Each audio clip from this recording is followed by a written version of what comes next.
Hi everyone, welcome back to my channel can solution for you. कैसे हैं आप सभी स्टूडेंट्स? आज हम पढ़ने वाले हैं मानक हाइड्रोजन इलेक्ट्रोड, जिसको बोलते हैं स्टैंडर्ड हाइड्रोजन सॉल्यूशन। स्टूडेंट्स, ये जो क्वेश्चन है या ये जो टॉपिक है ये बहुत इंपॉर्टेंट है, एग्जाम में काफ़ी बार आया हुआ है। ठीक है, तो हम इसको अच्छे से पढ़ेंगे ताकि आप इसको एग्जाम में मिस ना करें। ठीक है, तो सबसे पहले बच्चों ये समझते हैं कि मानक हाइड्रोजन इलेक्ट्रोड होता क्या है, इसका यूज़ क्या है। ठीक है, तो मैं इसको एक डायग्राम से छोटे से डायग्राम से समझा देती हूँ कि मानक हाइड्रोजन इलेक्ट्रोड जो होता है, इसमें एक इलेक्ट्रोड है। ठीक है, तो जब हमारे पास कोई एक इलेक्ट्रोड होती है, मान लीजिए मेरे कॉपर की ले ली है, किसी भी चीज़ की इलेक्ट्रोड ले ली, तो हमें ये जो हमारी जो इलेक्ट्रोड है, हमें इसका इलेक्ट्रोड विभव, आप समझ रहे हैं, हमें इसका इलेक्ट्रोड विभव या फिर आप कह लीजिए विद्युत वाहक बल, विद्युत वाहक बल। ठीक है, तो किसी भी ऐसे समझिए कि किसी भी इलेक्ट्रोड का हमें विद्युत वाहक बल या फिर इलेक्ट्रोड विभव निकालना होता है। ठीक है, तो हमेशा ध्यान रखिएगा कि कभी भी सिंगल इलेक्ट्रोड का विद्युत वाहक बल या इलेक्ट्रोड विभव ज्ञात नहीं किया जा सकता। समझ रहे हैं भाई? ये जो सिंगल इलेक्ट्रोड है, या तो ये पॉजिटिव होगी या ये नेगेटिव होगी, तो केवल पॉजिटिव या केवल नेगेटिव से हम किसी भी इलेक्ट्रोड का विद्युत वाहक बल नहीं निकाल सकते। अगर ये पॉजिटिव है तो हमें कोई नेगेटिव चाहिएगी, या फिर नेगेटिव है तो हमें कोई पॉजिटिव चाहिएगी। मेरा सीधा सीधा मतलब कहने का ये है कि हम एक इलेक्ट्रोड से विद्युत वाहक बल या इलेक्ट्रोड विभव नहीं निकाल सकते।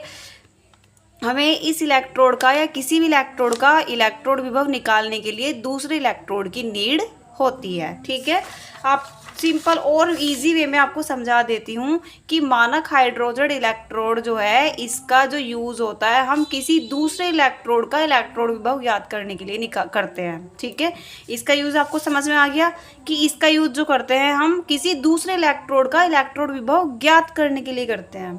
ठीक है, अब एक चीज़ और आपको ध्यान रखनी है कि मानक हाइड्रोजन इलेक्ट्रोड जो होता है, इसका इलेक्ट्रोड विभव शून्य होता है। ये शून्य माना जाता है। क्यों माना जाता है? ताकि हम दूसरे जो इलेक्ट्रोड विभव है उसका हम इलेक्ट्रोड का इलेक्ट्रोड विभव ज्ञात कर सकें। ठीक है, इसका शून्य होगा, इसके साथ में कोई दूसरी इलेक्ट्रोड जुड़ी हुई होगी। ठीक है, तो इनके बीच का जो अंतर आएगा वो ही उस इलेक्ट्रोड का इलेक्ट्रोड विभव होगा। आई होप आप समझ रहे होंगे। अब जो दूसरी इलेक्ट्रोड हमने ली है उसका इलेक्ट्रोड विभव ज्ञात करने के लिए हमें एक मानक हाइड्रोजन इलेक्ट्रोड विभव लेना पड़ता है। जब हम इसको भी इसके साथ में अटैच करेंगे तो इनके बीच का जो डिफरेंस आएगा उसको हम बोलेंगे इलेक्ट्रोड विभव। ठीक है, तो मैंने यहाँ पर लिखा भी हुआ है ताकि आप समझ सके। सबसे पहले आप इस डायग्राम को ध्यान से देखिए।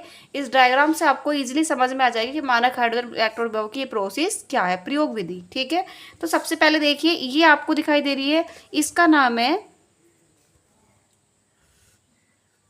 ये है आपकी प्लेटिनम की लेपित पट्टी। लेपित पट्टी लिख लो या फिर पत्ती लिख लो, कोई दिक्कत नहीं है। ठीक है, आई होप आपको समझ में आ गया होगा। ठीक है, ये जो अंदर दिखाई दे रहा है आपको, ये है प्लेटिनम का तार। प्लेटिनम का तार। ठीक है बच्चों, और ये जो है, ये यहाँ पर ये जो आपको दिखाई दे रहा होगा, यहाँ से जो है हाइड्रोजन गैस प्रवाहित हो रही है। कितने पर? एक वायुमंडलीय दाब पर। एक वायुमंडलीय दाब पर। ठीक है बच्चों, अब ये जो हमारे पास सॉल्यूशन है, आप देख रहे हैं, ये सॉल्यूशन है आपका हाइड्रोक्लोरिक एसिड का सॉल्यूशन। हाइड्रोक्लोरिक एसिड किस पर है? ये एक वायुमंडलीय दाब पर है। और इतना तो आप देख ही सकते हैं कि ये जो एसिडिक सॉल्यूशन, ये जो सॉल्यूशन है ये एसिडिक सॉल्यूशन है। ठीक है, और ये जो है, ये बच्चों कांच की नली।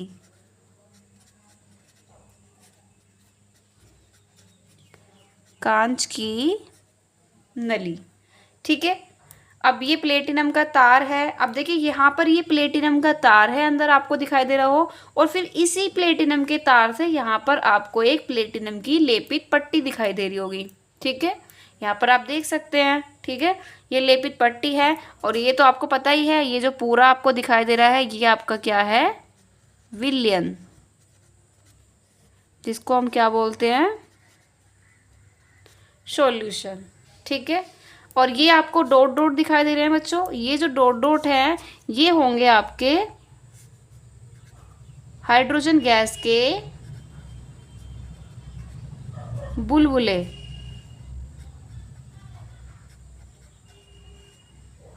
ये सारी प्रोसेस आपको बिल्कुल समझ में आ जाएगी जब हम इसकी प्रयोग विधि पढ़ेंगे। ठीक है बच्चों, तो क्लियरली मानक हाइड्रोजन इलेक्ट्रोड होता क्या है मैं आपको बता दूं दोबारा से कि किसी भी दूसरे इलेक्ट्रोड का इलेक्ट्रोड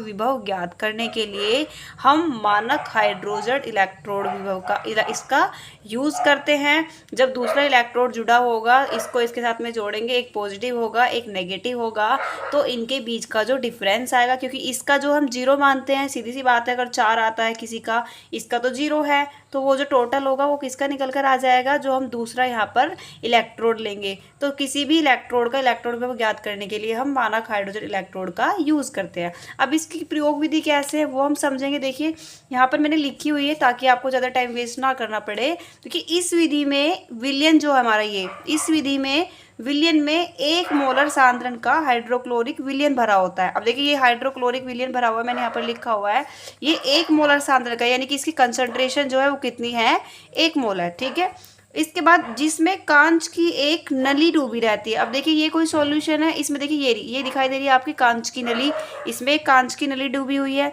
इस नली में एक प्लेटिनम की तार की सहायता से प्लेटिनम की पत्ती लगी होती है। यहाँ सर आप देख सकते हैं इस तरह से, देखो ये लिखा, प्लेटिनम की तार की सहायता से प्लेटिनम की एक पत्ती लगी होती है। देखिए ये प्लेटिनम का तार है, ये आपको दिखाई दे रहा है, ये प्लेटिनम का तार है, बीच में जो ग्रीन ग्रीन है, और इससे देखिए ये प्लेटिनम की पत्ती जुड़ी हुई है। ठीक है, इतनी चीज़ आपको समझ में आई है, जो चौड़े कांच के बेलनाकार जैकेट से घिरी होती है। अब देखिए ये जो है, ये देखो चौड़ा कांच का बेलनाकार जैकेट है, इससे जो है ये प्लेटिनम की पत्ती जो है वो घिरी हुई है। ठीक है, अब इसमें जो कांच का जैकेट है, इसमें यहाँ पर मतलब ऊपर एक नली होती है, यहाँ पे मैंने लिखा नहीं है लेकिन बता दूं, ये देखिए यहाँ पर ऊपर एक नली होती है जिसमें से हाइड्रोजन गैस एक वायुमंडलीय दाब पर प्रवाहित की जाती है। देखिए ये लिखा, जिसमें से हाइड्रोजन गैस एक वायुमंडलीय दाब पर प्रवाहित की जाती है। ठीक है, अब होता क्या है कि जो हाइड्रोजन गैस होती है, ये जो हाइड्रोजन गैस हमने इसके अंदर हमने यहाँ पे प्रवाहित की, तो जो हाइड्रोजन गैस है वो कुछ तो ये जो हमारी प्लेटिनम की पत्ती है इस पर अधिशोषित हो जाती है, मतलब इस पर आ जाती है, और जो कुछ मात्रा होती है हाइड्रोजन गैस की वो बुलबुले के रूप में जैकेट से बाहर आ जाती है। मैंने यही लिखा है कि हाइड्रोजन गैस की कुछ मात्रा तो प्लेटिनम पर अधिशोषित हो जाती है, और जो शेष बाकी जो होती है हाइड्रोजन की मात्रा वो बुलबुले के रूप में कांच के जैकेट से बाहर निकल जाती है। ठीक है, तो यही प्रोसेस जो होती है वो मानक हाइड्रोजन इलेक्ट्रोड की प्रोसेस होती है। ठीक है, इस प्रोसेस के लिए हम इस अभिक्रिया को इस प्रकार लिख सकते हैं। ठीक है, अब देखिए यहाँ पर ये हाइड्रोजन प्लस है, एक इलेक्ट्रॉन यहाँ पर कमी है ना, तो एक इलेक्ट्रॉन देने के बाद में ये क्या हो जाएगा आपका हाफ H2। ठीक है, ये जो रिवर्सेबल रिएक्शन होती है आप इससे ये बना सकते हैं। ठीक है, आई होप बच्चों आपको ये टॉपिक समझ में आया होगा, और बहुत ही इंपॉर्टेंट और बहुत ही ईजी टॉपिक है। बच्चे समझ नहीं पाते कि इसका यूज़ ही क्यों करते हैं, तो मैं आपको बता चुकी हूँ, फिर से रिपीट कर देती हूँ कि किसी भी अदर इलेक्ट्रोड का इलेक्ट्रोड विभव ज्ञात करने के लिए हम इसका यूज़ करते हैं, और इसका जो इलेक्ट्रोड विभव होता है वो शून्य माना जाता है। ठीक है, तो जब किसी अदर इलेक्ट्रोड को इसके साथ में जोड़ते हैं तो उनका जो डिफरेंस आता है वो उस इलेक्ट्रोड का ही आता है, क्योंकि इसका तो शून्य होता है, वो हम खुद से लेके चलते हैं। ठीक है, आई होप बच्चों आपको ये वीडियो अच्छी लगी होगी। अगर आपको हमारी वीडियो अच्छी लगी तो प्लीज़ चैनल को लाइक शेयर और सब्सक्राइब जरूर करना। Thank you.